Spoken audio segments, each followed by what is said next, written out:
Seigneur, ta parole est grande, elle demeure à jamais.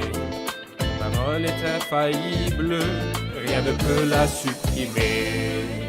Bienvenue, chers spectateurs, bienvenue à tous ceux qui nous regardent de partout dans le monde à un nouvel épisode de notre programme d'études bibliques quotidien Toute la Bible.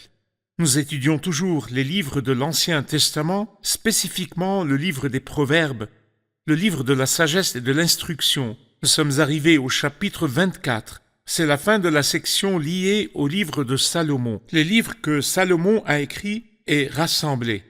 Je voudrais au début de l'épisode accueillir mes invités, les serviteurs du Seigneur qui nous honorent. Frère Mouaïn Bachir, bienvenue. Frère Amin Helal, bienvenue. Merci C'est beaucoup. toujours un plaisir. Nous accueillons aussi nos invités qui sont avec nous. Bienvenue à tous. Frère Amin, pourriez-vous nous donner un commentaire sur les versets 1 et 2 dans le chapitre 24 ? Ne sois pas jaloux des hommes méchants et ne désire pas être en leur compagnie, car leur cœur médite la ruine et leurs lèvres ne cherchent qu'à provoquer le trouble. Le Seigneur peut permettre aux méchants de prospérer et peut leur donner le succès et les richesses. Mais je peux dire que les richesses et aussi le succès qu'ils ont peuvent avoir deux sources. La première source est que le Seigneur le leur a donné et il donne pour montrer son amour envers eux. Nous pouvons trouver cela dans Romains chapitre 2. Paul dit ceci au verset 4. « Où méprises-tu les richesses de sa bonté, de sa patience et de sa générosité, en ne reconnaissant pas que la bonté de Dieu te pousse à changer d'attitude. Donc, les bons dons généreux de Dieu pour les méchants sont une façon pour Dieu d'agir envers eux pour qu'ils reviennent. Mais s'ils ne se repentent pas, il y aura un jugement. Où méprises-tu les richesses de sa bonté? Par ton endurcissement et ton refus de te repentir, tu t'amasses un trésor de colère pour le jour où Dieu révélera sa colère et son juste jugement. La deuxième source des richesses des méchants pourrait être leur injustice. Elle pourrait provenir de pot-au-vin, ou bien de la cupidité, ou bien leur vol. Et le résultat sera que les richesses qu'ils ont ne seront pas permanentes. Tout ce qui provient de l'injustice sera perdu. Comme une nuée. Comme une nuée ou de la fumée. Ici, l'homme sage dit aux jeunes, ne sois pas jaloux des hommes méchants et ne désire pas être en leur compagnie. Même s'ils réussissent, même s'ils prospèrent, même s'ils s'enrichissent, ne soyez pas jaloux et ne désirez pas être avec eux. Pourquoi? Car leur cœur médite la ruine. Ils pensent à l'injustice. Leurs lèvres ne cherchent qu'à provoquer le trouble ou le mal envers les autres. Ils nous donnent l'exemple d'un homme pieux qui, dans un moment de faiblesse, ait envié les méchants et est devenu jaloux d'eux. Asaph. C'est Asaph. Le psaume 73 dit « Toutefois, mon pied allait trébucher, mes pas étaient sur le point de glisser. » Pourquoi, Asaph? Tu es chef de chœur, tu loues dans la demeure de Dieu. Tu es l'un des Lévites, de la tribu de Lévi. Il dit « Car j'étais jaloux des vantards, en voyant le bien-être des méchants. Rien ne les tourmente jusqu'à leur mort, et leur corps prend de l'embonpoint. » Après un moment, il est retourné à la communion avec Dieu, jusqu'au moment où je suis entré dans les sanctuaires de Dieu et où j'ai prêté attention au sort final des méchants. Oui, tu les places sur un terrain glissant, tu les fais tomber dans la ruine. Et voilà, en un instant, ils sont détruits, ils ont disparu, anéantis par l'épouvante. C'est la fin des méchants. Même s'ils brillent maintenant, leur fin est la destruction. Oui, Quand vous avez parlé d'Asaph, il est tombé dans cette fosse dans le psaume 73. Mais dans le psaume 37, les chiffres inversés, il y a un avertissement, ne t'irrite pas contre les méchants, n'envie pas ceux qui font le mal. C'est comme si tous ceux qui ne remarquent pas cet avertissement dans le psaume 37 tombent dans cette fosse dans le psaume 73. Que le Seigneur nous garde de cela. Frère Moïne, comme nous allons au verset 3 et 4. C'est par la sagesse qu'une maison est construite et par l'intelligence qu'elle s'affermit. C'est par la connaissance que les chambres se remplissent de toutes sortes de biens précieux et agréables. Parlez-nous donc du rôle de la sagesse et de la connaissance dans la construction. Tout d'abord, je ferai une comparaison entre les versets 1 et 2. Allez-y. Les méchants, leur richesse et la maison qu'ils construisent avec sagesse, c'est ce que l'apôtre Jacques appelle, non spirituelle, démoniaque, je l'appellerai la sagesse humaine. Mais il y a une sagesse qui vient d'en haut, Oui. une sagesse divine. Elle construit une maison solide, contrairement à la première. Une maison pleine de richesses permanentes, contrairement à la première où la richesse disparaît. Donc, quelle est cette sagesse? Par la sagesse, la maison est construite. Nous avons vu plus tôt dans le livre des Proverbes que le croyant est un étranger dans le monde, il vit dans une tente. Oui, Mais ici, dans sa relation avec Dieu, il vit dans une maison. Ceci nous donne une sorte de stabilité et d'équilibre. Ce type de maison, en fait, je pourrais dire la sagesse, ou celui qui croit en la sagesse, construit une maison solide et elle est magnifique. Une maison qui contient tout ce qu'il faut, super luxueuse de tous côtés. D'abord, la maison est construite. Deuxièmement, la maison est affermie. Il dit c'est par l'intelligence qu'elle s'affermit. Une maison pleine d'intelligence. Ses chambres sont remplies, elles sont pleines de richesses, beaucoup de grandes richesses, précieuses, pleines de richesses magnifiques, pleines pas en partie de richesses, mais toutes les richesses. Je vois cet attribut magnifique dans cette maison. Ceci nous amène à la question, je la poserai et laisserai les spectateurs avec. Quand les gens entrent dans votre maison, que voient-ils dans la maison? Que leur montrons-nous le plus dans la maison? Nous leur montrons les bases ou la grandeur de la maison ou l'un des défauts de la maison? Où voit-il Christ dedans? Une question m'est venue à la pensée que le prophète Ésaïe a posée au roi Ézéchias. Le Seigneur a permis qu'il tombe malade et des gens sont venus le visiter. Alors il leur a tout montré chez lui. Et quand ils sont partis, le prophète est venu à lui et lui a demandé qu'ont-ils vu à ta maison? Je me pose la même question à moi-même avant nos téléspectateurs. Quand les gens vous visitent, que voient-ils chez vous? c'est vrai. Que voit-il quand ils entrent chez nous? Que voit-il chez nous? Nous ferons une pause et prendrons ensuite une question de nos invités. Chers spectateurs, je vous retrouve après la pause. Restez branchés. Nous devons remplir nos cœurs et nos vies de la parole de Dieu. Si seulement nous commencions à construire une grande et belle maison, au lieu d'être satisfaits dans une petite cabane, beaucoup de croyants que je connais auraient gagné à passer leur jour à construire une belle maison, une maison spirituelle, et à la remplir des trésors de la parole précieuse de Dieu. Mais malheureusement, et contrairement à cela, ils ne possèdent qu'une petite cabane misérable.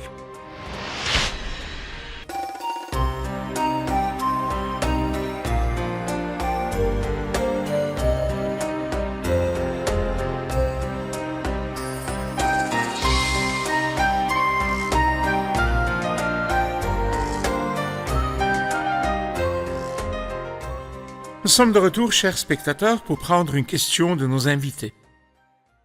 Un homme sage est plein de force, et celui qui a de la connaissance consolide sa puissance. Oui, il te faut de bonnes directives pour faire la guerre, et la victoire tient au grand nombre de conseillers. Pouvez-vous expliquer ces versets? Oui, nous voudrions que vous nous expliquiez les versets 5 et 6. Un homme sage est plein de force, et celui qui a de la connaissance consolide sa puissance. Comme nous l'avons vu avec notre cher frère Moïne, il y a deux types de sagesse. Il y a la sagesse charnelle non spirituelle, démoniaque. Elle n'est pas utile. Mais il y a une sagesse céleste. Béni soit celui qui prend la sagesse céleste. J'espère que tout téléspectateur prendra cette sagesse. La sagesse est liée à avoir Christ. Il a dit, moi la sagesse j'habite le discernement. La sagesse est liée au Seigneur Jésus, le Sauveur, qui est devenu pour nous la sagesse de Dieu, la justice et la sanctification et la rédemption. Celui qui possède la sagesse devient sage, et donc il est plein de force. Salomon a demandé la sagesse, et il était un homme qui vivait dans la force. Et il avait une vraie sagesse. Il était très fort. Un homme sage est plein de force. Si la connaissance du monde donne l'intelligence à l'homme, je dirais que la connaissance biblique rend l'homme sage. Le Seigneur a donné la connaissance à Paul et une grande conscience de la parole de Dieu. La victoire tient au grand nombre de conseillers. Quand j'ai un problème, j'ai besoin de conseillers sages qui puissent me donner une bonne opinion. Je me rappelle qu'il y avait des problèmes dans les premiers jours de l'Église. Avec Actes chapitre 15, les apôtres se sont réunis. Et les anciens aussi. Et l'Église de même. Et il y avait les apôtres et les anciens. Ils étaient en fait des conseillers qui ont donné une voie pour sortir de cette crise concernant les non-juifs qui croient en Dieu. Doivent-ils devenir juifs ou non? La réponse est non.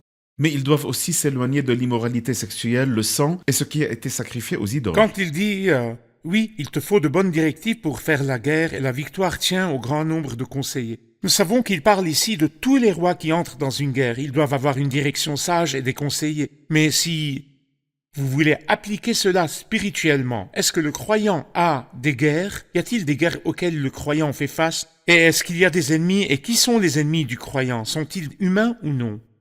En fait, le croyant a des ennemis spirituels. Que veut dire spirituel? D'accord. Oui, je vais expliquer cela maintenant. Je pourrais avoir des ennemis humains, mais le Seigneur me dit de les aimer. Aimez vos ennemis. C'est eux qui s'opposent à moi. Ce sont eux qui s'opposent à moi. Très bien. Aimez vos ennemis et priez pour ceux qui vous persécutent.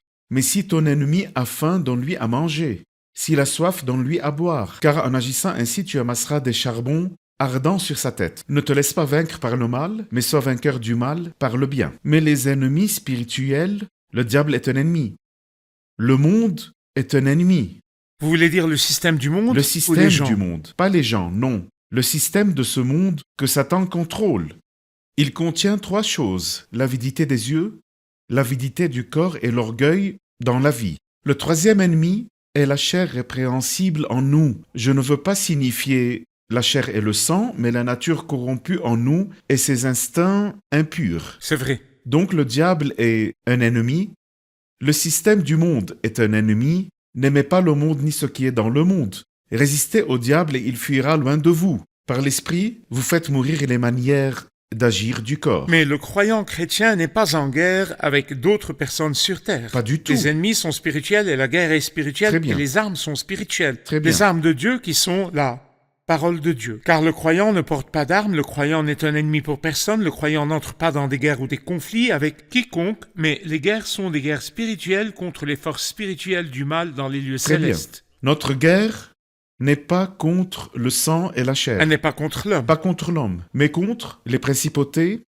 et les forces spirituelles du mal dans les lieux célestes. Frère Moïne, quand nous allons au verset 11 et 12, il y a un ordre qui dit « Délivre ceux qu'on traîne à la mort, retiens ceux qu'on amène tout tremblants pour les tuer. » Si tu dis « Ah, nous ne savions pas », celui qui évalue les cœurs n'a-t-il rien compris? Celui qui veille sur toi ne sait-il pas tout? Il paiera à chacun le salaire de ses actes.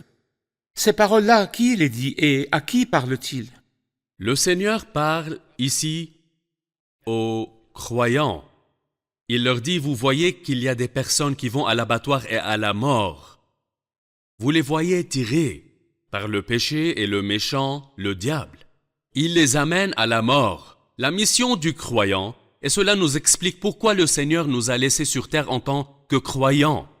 L'une des parties de cette mission est de sauver les personnes qui tombent en leur ramenant le message de la paix.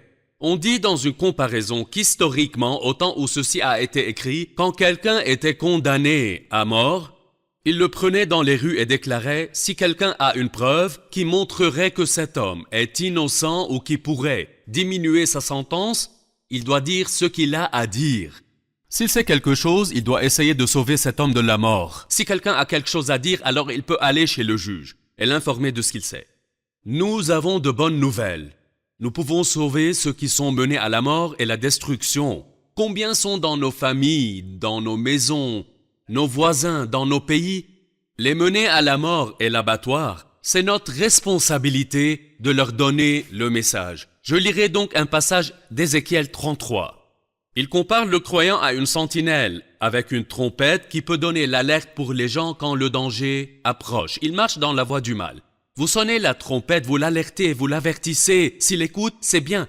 Il se sera sauvé. S'il n'écoute pas, alors vous aurez fait ce que vous pouvez faire. Il sera coupable. Mais sinon, si vous vous dites que Dieu ne verra jamais, non, ne dites pas cela dans votre cœur. Peut-être que plus tard, vous rendrez des comptes de cette responsabilité devant le trône de Christ. Très bien, très bien. Frère Moïne, je ne peux pas laisser cette section sans retourner au verset 9. L'intention de la folie, c'est le péché et le moqueur fait horreur aux hommes. L'intention de la folie, c'est le péché. La compréhension du péché chez les gens est souvent très différente de ce que Dieu dit dans la Bible. Les standards de Dieu ne sont pas comme ceux des hommes. Le péché est les actions majeures d'après les standards des gens. L'adultère, le meurtre, le vol, ceux-là sont considérés comme des péchés, mais les choses mineures, qui connaîtrait les pensées de l'homme? Mais les standards de Dieu considèrent les pensées de l'homme lui-même comme égales au meurtre. Celui-ci est un péché. Et dans le verset suivant, qu'est-ce qu'il dit à ton avis? Le moqueur fait horreur aux hommes. Si l'homme pense à commettre le péché, même s'il ne le fait pas, s'il pense à faire le mal, ceci n'est pas une pensée, mais c'est une ruse faite par l'homme. Il pourrait penser à quelque chose et ne pas le faire et dire « Seigneur, je ne l'ai pas fait ». Celui-ci répondrait « Tu n'en as pas eu la chance, mais si tu avais l'opportunité, tu l'aurais fait, même si ce n'est qu'une pensée. » Et donc le psalmiste dit « Tu discernes de loin ma pensée ». Nous sommes jugés d'après nos pensées et devant le trône de Christ, les actions seront révélées, tout comme les pensées du cœur seront révélées. Ce jour-là, quand Dieu jugera les secrets des hommes, il montrera les pensées des cœurs. Les gens ont des péchés majeurs et mineurs. Mais devant Dieu, même l'intention de la folie est péché. Frère Amine, je continue avec le verset 16. Il dit, en effet, 7 fois le juste tombe, mais il se relève. Quand les méchants trébuchent, en revanche, ils sont précipités dans le malheur. Il parle du juste et du méchant. Quand il trébuche, qui se relève et qui tombe?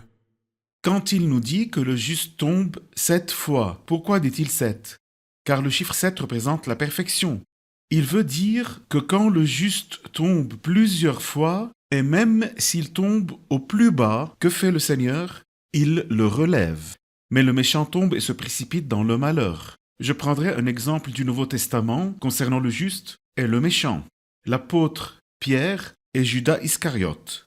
Voyons Pierre. Pierre, à un certain moment, a commencé à couler. Il a marché sur l'eau, après il a détourné ses yeux du Seigneur. Et il a coulé, il a crié, c'est une chute. Plus tard dans le jardin, le Seigneur leur a dit de prier. Il revint vers les disciples qu'il trouva endormis et dit à Pierre, vous n'avez donc pas pu rester éveillé une seule heure avec moi? Et Pierre dormait dans le jardin. Lors du tribunal du Seigneur, nous voyons Pierre renier. Il a renié 3 fois, je ne connais pas cet homme. Et il a juré et a maudit. Et le Seigneur l'a regardé. Alors il est sorti et a pleuré amèrement. Le reniement, c'est une chute aussi. Et après cela, après la résurrection, regardez Pierre. Quelle chose étrange. Il leur a dit qu'il ne pensait pas qu'il pourrait toujours être apôtre. C'était avant. Mais maintenant, il allait de nouveau à la pêche. Ceux qui voulaient venir pouvaient venir. Il a pris 6 des apôtres. Combien de poissons pourrait-il attraper? Aucun. Rien. Il tombait encore et encore et encore. Est-ce qu'il s'est relevé? Le Seigneur l'a restauré. Le jour de la Pentecôte, le jour où le Saint-Esprit est venu, Pierre a prêché un seul sermon et a gagné 3000 âmes. Le deuxième exemple est celui du méchant qui trébuche dans le mal. Le mal fait trébucher et il tombe. Judas Iscariote était possédé par le diable. Il était esclave de l'argent et avait vendu Christ. Et ensuite, il s'est suicidé et est allé à sa fin éternelle misérable. J'encourage nos chers téléspectateurs, vous qui avez une relation avec le Seigneur, si vous tombez, vite relevez-vous. Si nous reconnaissons nos péchés, il est fidèle et juste pour nous les pardonner et pour nous purifier de tout mal. Ceci veut-il dire que ce n'est pas possible pour le croyant de périr? Non, non, non. Donc c'est impossible s'il tombe et le Seigneur le relève. Il tombe et le Seigneur le relève. Le Seigneur ne le laissera pas errer jusqu'à périr. Jamais. Comme c'est mal compris. Donnez-moi donc une garantie de la Bible qui montre que le croyant tombera non 7 fois, mais 70 fois 7 et il ne périra jamais. En fait, Jean 10, 27, c'est un très beau verset. Mes brebis écoutent ma voix. Je les connais et elles me suivent. Je leur donne la vie éternelle. Elles ne périront jamais. Donc le vrai croyant ne peut pas périr. C'est impossible qu'ils périssent. Jamais. Et personne ne pourra les arracher à ma main. Mon Père qui me les a donnés est plus grand que tous. Et personne ne peut les arracher à la main de mon Père. Le Père et moi, nous sommes un. Le croyant peut trébucher, mais il se relève et ne peut pas périr. Nous allons prendre une pause et puis revenir pour continuer notre étude. Chers spectateurs, nous nous reverrons après la pause. Restez branchés.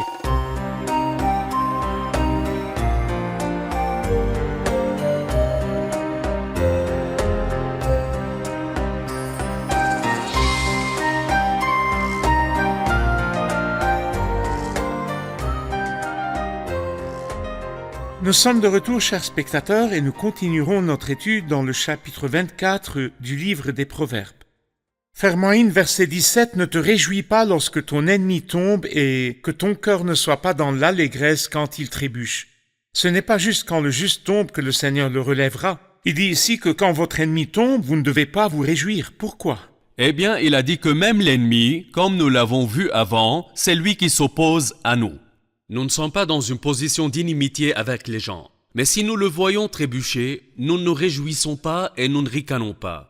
Je ne dirais pas que Dieu m'aide à me débarrasser de lui, ce serait comme si je prenais la place de Dieu comme juge, comme si je jugeais les autres, quand ça arrive. Deuxièmement, ce qui pourrait arriver est que le Seigneur voit cela et le relève. Et dès qu'il le relève, si je suis content quand il tombe, qu'arrivera-t-il quand le Seigneur le relèvera? Je serai triste. J'aurais lié ma joie et ma tristesse à la personne devant moi. Mes émotions et mes sentiments changeraient donc en fonction de la personne. Troisièmement, il dit, l'Éternel le verrait, cela lui déplairait, et il détournerait sa colère de lui. Il pourrait détourner sa colère de cette personne ou cet ennemi.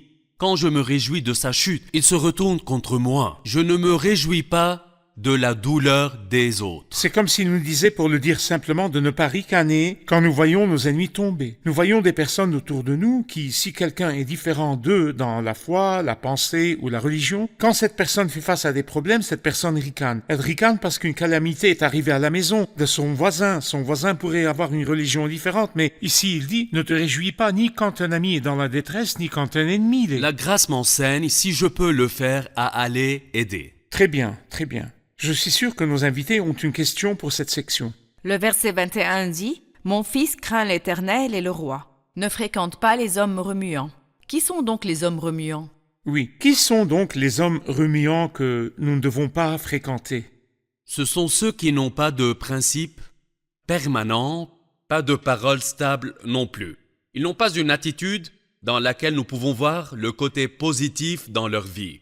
Donc, ils sont tellement instables. Une fois, ils sont d'accord avec la parole de Dieu, une autre fois, ils sont contre lui. Les paroles sont sur Dieu. Donc, quand nous le voyons contre la Bible, et une autre fois, il est d'accord avec certaines parties, il est donc volatile.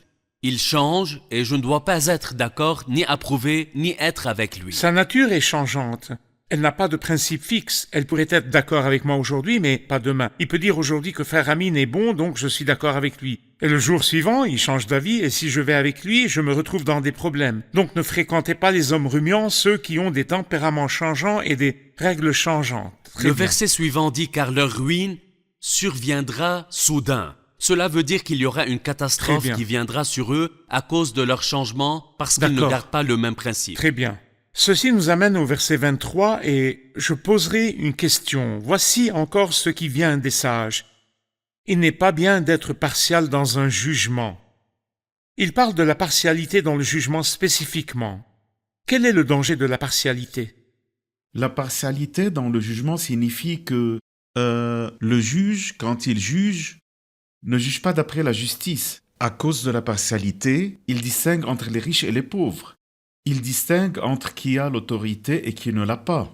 Il dit « Il n'est pas bien d'être partial dans un jugement. » Le Seigneur désire la justice. Le jugement juste. Oui, le Seigneur désire que le juge, le roi et la personne qui a une position élevée jugent justement sans partialité.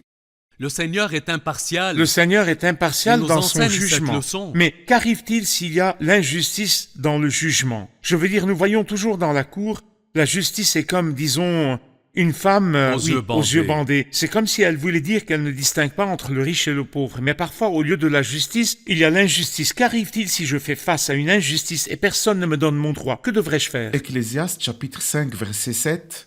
Si tu vois dans une province le pauvre opprimé, le droit et la justice violés, ne t'en étonne pas. Car un homme de rang élevé est placé sous la surveillance d'un autre de rang plus élevé. Et au-dessus d'eux, il y en a de rang plus élevé encore. Très bien. Le Seigneur est capable, si quelqu'un opprime aujourd'hui, il pourrait peut-être le laisser s'en tirer. Mais il y aura un temps où justice sera faite. Il fera paraître ta justice comme la lumière et ton droit comme le soleil en plein midi. Merci, que Dieu vous bénisse. Nous allons prendre les commentaires du public. Qu'avons-nous appris de l'épisode d'aujourd'hui? Le verset 11 m'a marqué. Il dit « Délivre ceux qu'on traîne à la mort, retiens ceux qu'on amène tout tremblants pour les tuer. Car nous essayons toujours d'échapper aux méchants Ou nous blâmons même Dieu quand il permet que nous les fréquentions au travail. Mais si nous les voyons du point de vue de Dieu comme des personnes qui vont à la mort tout seuls et que nous devons atteindre d'une certaine façon, alors nous essayerons de les sauver de la mort. Très bien. J'ai appris que le standard de Dieu quand il juge les péchés est très sévère. Il n'y a pas de péché majeur et mineur, car même les pensées peuvent être péchés. Merci, que Dieu vous bénisse. Merci, chers serviteurs du Seigneur. Chers spectateurs, jeunes gens, si vous êtes des enfants de Dieu qui ont accepté Christ, qui ont donné leur cœur au Seigneur et jouissent de l'œuvre de la grâce, alors ne craignez pas pour votre avenir. Car le Seigneur Jésus, béni soit son nom, il a toute la gloire, il est au ciel pour vous. Le juste pourrait tomber 7 fois par jour, il pourrait tomber. Vous tombez peut-être une fois ou 2 ou 3, mais la Bible enseigne que si je tombe, je me relèverai. Ne te réjouis pas à mon sujet, mon ennemi, car si je suis tombé, je me relèverai. Et donc, je vous encourage à vous relever, laissez votre paresse et travaillez pour Dieu. Et passez votre vie entière avec le Seigneur à travailler pour lui. Je vous retrouve dans le prochain épisode. Que le Seigneur vous garde.